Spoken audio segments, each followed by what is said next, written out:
এই যে চাটা দাও। এইটা চা হয়েছে।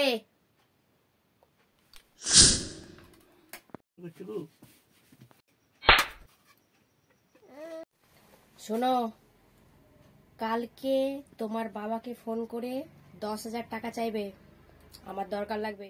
আমার বাবা কোথায় টাকা পাবে? আর কেনই বারবার আমি বাবার কাছ থেকে টাকা চাইবো বলো তো? আমার বাবা গরিব, কোথায় টাকা পাবে? আর তুমি না বিজনেস করো, বিয়ের আগে তো তুমি এত কথা বলেছিলে যে তুমি বিজনেস করো, তাহলে এখন আমার বাবার কাছ থেকে বারবার টাকা চাওয়া করাচ্ছ কেন? কি বলে টাকা চাইবো আমি? হ্যাঁ, আমি পারবো না টাকা চাইতে। সবাই ন্যাকা কান্না কাঁদবে না তো? কেন সবসময় ন্যাকা কান্না কাঁদবে? টাকাটা আমার লাগবে, আর আমি বিজনেস করি। ওগুলো বিয়ের আগে বলতে হয়, ঠিক আছে? বিজনেস করি, ন্যাকা কান্না কাঁদবে না। ওই টাকাতেই আমার ক্লাবে আড্ডা চলে। আজ রাতে আমি ক্লাবেই থাকবো।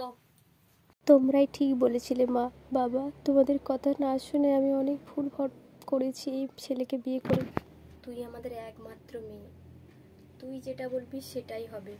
তুই যদি চাস ওই রকম ছেলেকে বিয়ে করবি তাহলে করবি, কারণ ওই ছেলেকে আমার তো পছন্দ নয়।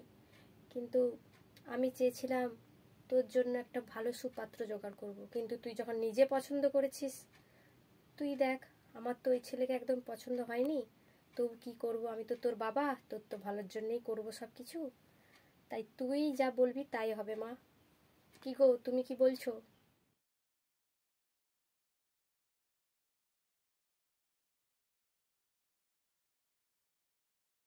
কি করে, এইটুকুই তো জানার ইয়ে আছে, আর তো কিছু জানার ইয়ে নেই।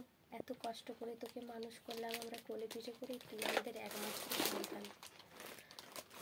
দেখ, তুই যখন চিনিস ছেলে ভালোই হবে। আমি তো চিন্তা করছি, সবসময় আশীর্বাদ করছি যেন তুই ভালো থাকিস। তোর বাবা নইলে তো একটা পাত্র জোগাড় করেছিল, ছেলে স্কুলের মাস্টার। তুই যদি এই ছেলেকে বিয়ে করবি, কিন্তু ভবিষ্যতে ওর করার ইচ্ছে আছে, এখনো কিছু করে না, কিন্তু আমি জানি আমরা বিয়ের পর অনেক সুখে থাকবো, ঠিক আছে? আর শোনো, আমি ওকে ফোন করে দিয়েছি, ওর বাড়ির লোক দেখতে চলে আসবে বলেছে, ঠিক আছে?